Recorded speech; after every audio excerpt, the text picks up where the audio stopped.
One car was built to win NASCAR. The other was built to win Le Mans. Ford and GM both lied about what they made. The quarter mile doesn't care about racing pedigree. It doesn't care about Le Mans or Daytona. It only cares about one number.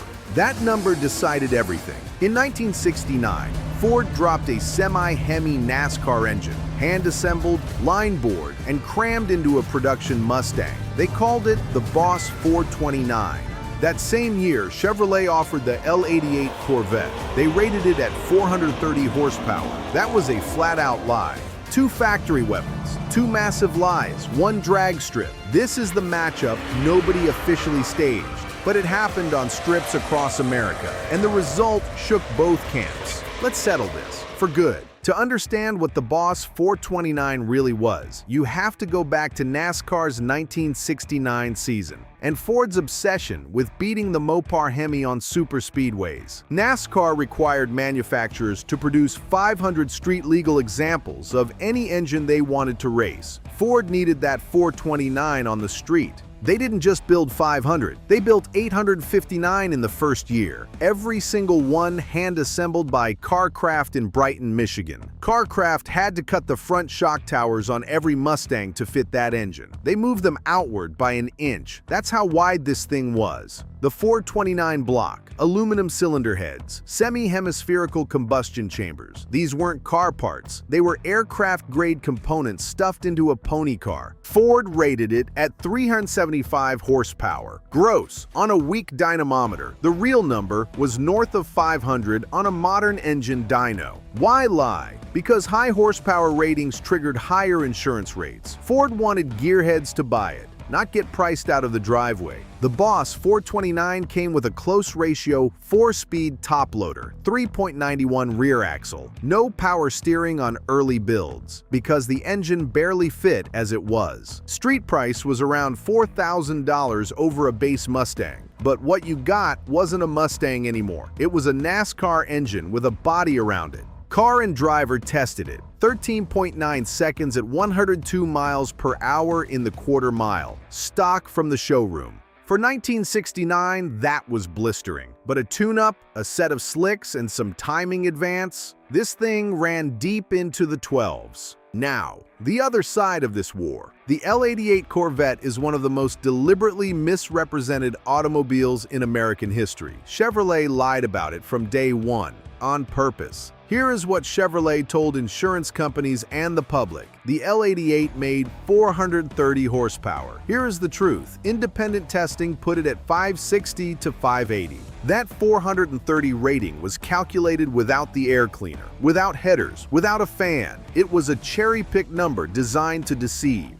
The L88 wasn't even rated 1 horsepower higher than the standard L71 Tri-Power 427. Chevrolet gave them the same number, 435 in one publication, 430 in another. They did that deliberately because Chevrolet's corporate brass had a strict no-racing policy. The L88 was a race engine, and they needed nobody to notice. What was the L88 mechanically? Solid lifter 427 cubic inches, aluminum cylinder heads, mechanical fuel delivery through a single massive Holley 850 CFM carburetor, 12.5 to 1 compression ratio. That meant it needed 103 octane racing fuel. You could not run pump gas in this engine without destroying it. Chevrolet actually put a warning label on the L88 order form, discouraging street use. That's not a street car. That's a race car with license plates. No radio, no heater, no comfort. The L88 deleted everything that added weight. This was a Spartan, brutal, single-purpose machine. In 1967, 1968, and 1969, Chevrolet built a combined total of just 216 L88 Corvettes across all 3 years. 216. Total. The L88 ran Le Mans, it ran Sebring, it ran Daytona, it held its own against Ferraris and Porsches with factory endurance pedigree. This wasn't just a drag car. But we're settling a drag race today, and on the quarter mile, endurance credentials mean nothing. So let's line these two machines up and get into the real numbers. The numbers the factories buried. Boss 429 Mustang, 429 cubic inches, semi-hemispherical aluminum heads, forged internals, factory-rated 375 horsepower, and 450 pound-feet of torque. Real output, conservative estimates say 500 plus. Weight, 3,227 pounds. That's heavy for a Mustang. The engine itself was a massive chunk of iron and aluminum. It pushed the nose down hard. Power to weight on the factory claim, 1 horsepower per 8.6 pounds. On real numbers, closer to 1 per 6.4 pounds. That's a completely different animal. The L88 Corvette. 427 cubic inches, aluminum heads, 12.5.1 compression, factory rated 430 horsepower, actual output, independently verified at 550 to 580 at the flywheel.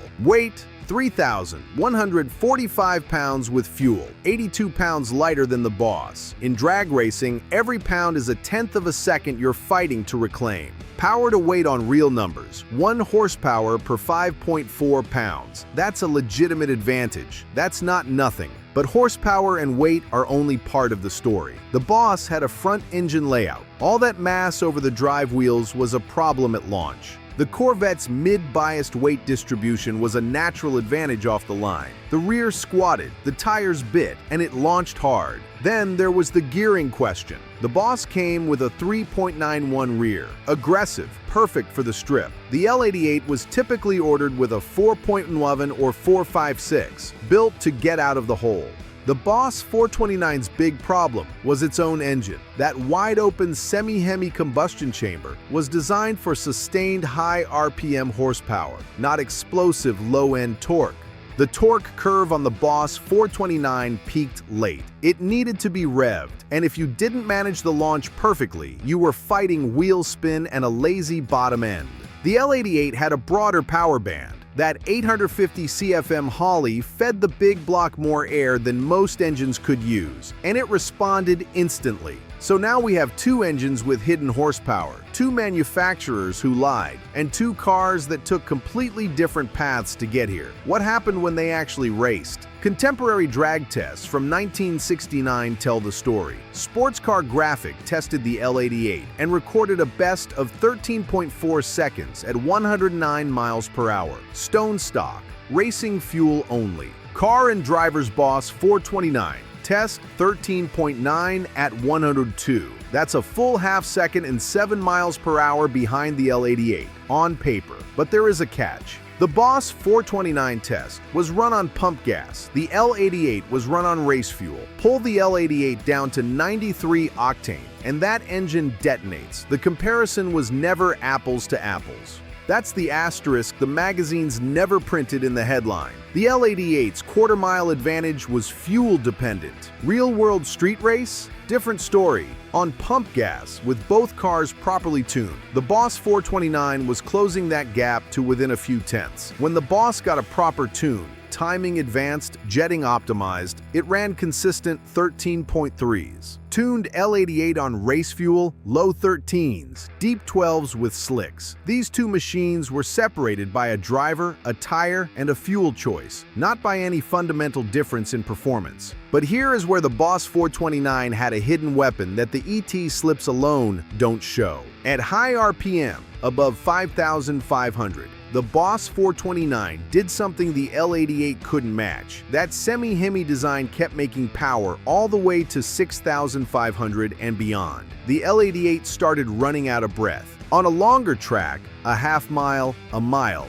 the Boss would have walked away. The quarter mile specifically disadvantaged it. Short run, low RPM bias, torque off the line was king. The L88 was optimized exactly for this distance. 1,300 feet, maximum torque, maximum launch aggression, explosive response. It was built for exactly this fight. Now let's talk about what was really going on behind the scenes, because both Ford and GM were playing games that went far beyond horsepower ratings. Ford built the Boss 429 because Chrysler's Hemi was humiliating them on NASCAR superspeedways. The Boss 429 was a direct counterweapon, rushed into production, rushed into race cars. The Boss 429 won NASCAR's 1969 season. David Pearson and Richard Petty. Wait, Petty switched to Ford that year. He won 10 races in a Boss 429-powered Torino.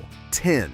Meanwhile, Chevrolet was officially forbidden from racing by GM corporate, so the L88 had to be a ghost program, sold to private teams who never officially represented Chevrolet. That meant the L88 never got the factory development resources the Boss 429 did. Every improvement came from private racers, not a full engineering department. It was remarkable for what it achieved without official backing. So, the verdict, here it is. On race fuel, on a prepared strip with a skilled driver, the L88 Corvette wins the quarter mile. Not by a massive margin, but it wins. 13.4 to the Boss's 13.7 on comparable preparation. On pump gas, with both cars tuned, the Boss 429 closes that gap to nearly nothing. On a longer course, the Boss pulls away. The L88's advantage was narrow, specific, and fuel-dependent. The real winner in this matchup depends entirely on conditions, and that is the honest truth that nobody at Ford or GM wanted on the record. What this race really proved was that both manufacturers were lying, and both machines were significantly more dangerous than their price tag suggested. Now, the legacy, because where these two cars ended up is just as dramatic as where they started. The Boss 429 was canceled after just 2 model years, 1969 and 1970. Ford's racing program ended. The engine was too expensive to produce, too wide to fit without surgery, and emissions were coming. In 1971, Ford dropped the Boss name entirely. The muscle car era was strangled by insurance rates, emissions regulations, and the oil embargo on the horizon. It was over. The L88 also died in 1969, its final year. With GM's ban on engines over 400 cubic inches for non-Corvette models and the corporate no racing policy tightening, the L88 was quietly buried. Only 116 L88s were built in 1969 alone. 116. That's less than 1 per business day for the entire model year. Rarer than almost anything Detroit ever produced. What are they worth today? A numbers matching 1969 L88 Corvette sold at Mecum Kissimmee in 2022 for $665,000. Documented racing history can push that past $1 million. A numbers matching 1969 Boss 429 Mustang. Depending on color and documentation, these are regularly clearing $150,000 to $200,000 at Barrett-Jackson. Raven Black with Marty Report, add another 20%. The value gap between them tells you everything about rarity. The L88 is 3 to 4 times more valuable because fewer than a third as many were ever built. But there is one thing no auction price captures. In 1969, on a raw drag strip with nothing but rubber and fuel and a right foot, these two machines were as close as any 2 factory cars ever got. One car won a NASCAR championship. The other raced at Le Mans. Both lied about their power. Both died within 2 years. And both became legends the moment the factories stopped making them. The Boss 429 and the L88 Corvette were the last honest confessions of what Detroit could do when it stopped pretending to care about anything except going fast. We will never see their kind again. If you know which one you'd take in a street race, drop it in the comments. And if you want to see the Boss 429 go up against the Hemi Cuda next, that video is already waiting for you.